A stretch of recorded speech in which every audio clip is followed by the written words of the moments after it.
acting PS. Welcome, ladies and gentlemen, to our press conference.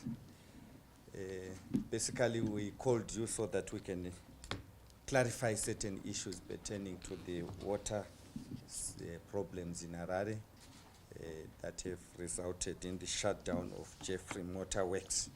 So I will go through my statement. I'm extremely concerned over the water situation in Harare.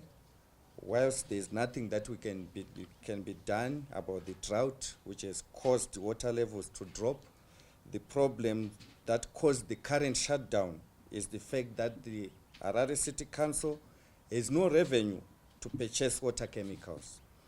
This has resulted from a number of factors whose blame lies squarely with the city fathers. Council is operating with its 2018 budget as it is yet to have its 2019 budget approved due to the poor quality of the document.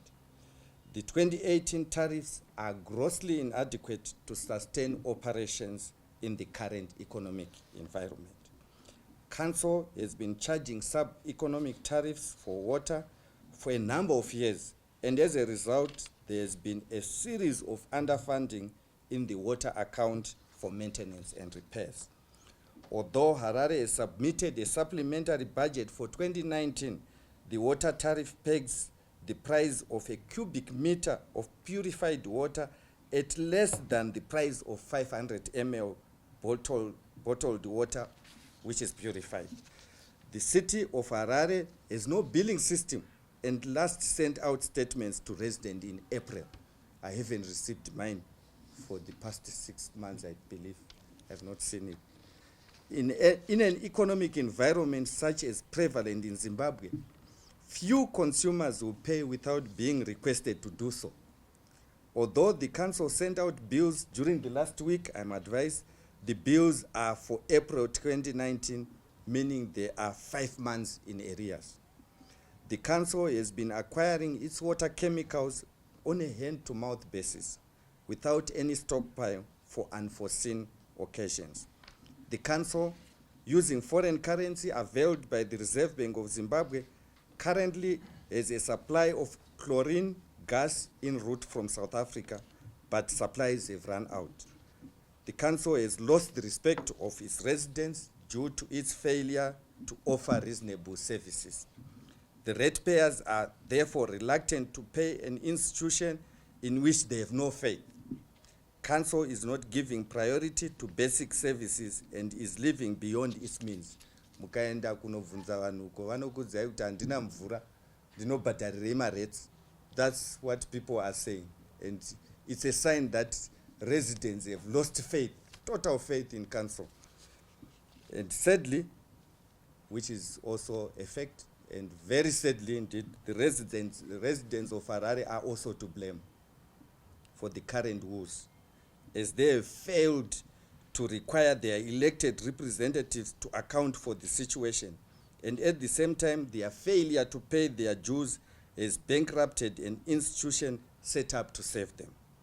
The people of Harare owe their council almost $1 billion in unpaid bills, and at this time, I'm calling on every citizen of this city to rush and pay their bills so that the local authority can be able to function well. They also need the residents to demand accountability from their councillors, which they are not doing at the moment.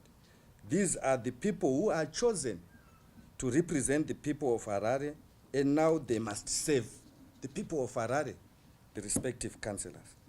Despite the plethora of incompetencies, the government has taken action to assist the council. And I'll state what as government we have done.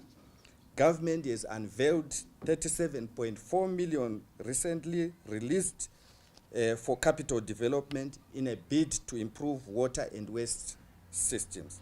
The funding, I must repeat, is for capital development, and therefore government has placed stringent conditions to the funds to ensure that they do not get diverted, and a committee of government officials has been set up to monitor the implementation of the project.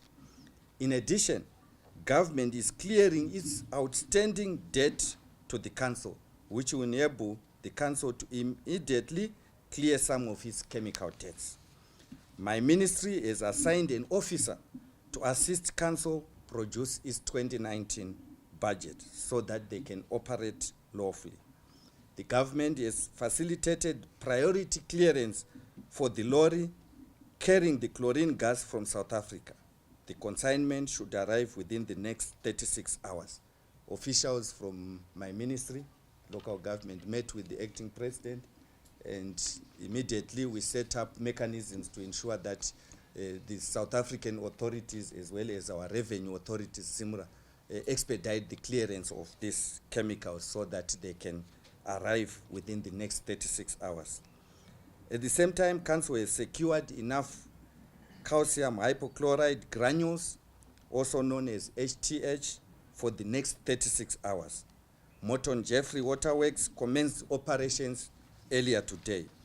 The conveyance of the water in trunk lines will commence anytime now, and people can start to expect water in their taps around midnight.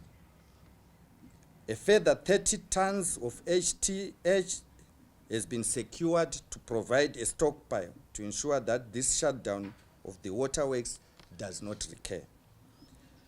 The ministry has instructed the city to open discussions with the Procurement Regulatory Authority of Zimbabwe with a view to have the council importing its chemicals direct from manufacturers so as to reduce cost. I think we are fed up with this issue of middlemen. So we have instructed the ministry to open lines, and the acting secretary was at Praz, so that we can procure directly, council can procure directly from manufacturers and not middlemen. I must point out that the City of Harare is only one of 32 urban local authorities and 60 rural local authorities, and as such, it cannot expect government to continually bail it out at the expense of the other councils, some of which are more compliant and whose residents are working with their councils to ensure service delivery is on course in difficult circumstances. As you may be aware, government is obligated to assist all councils. So the moment those that are complying and ensuring that residents are paying, here that government is bailing out Harare City that is failing to collect revenue from its residents, they also come forward and say, what is happening? We are compliant, we are faced with these difficult circumstances, can you also bail us out? So we want councils to start being responsible to their citizens, as opposed to crying out to government all the time. And Harare, it's being this capital city, should stop this crybaby behavior. Take hard decisions in consultation with the people and move forward.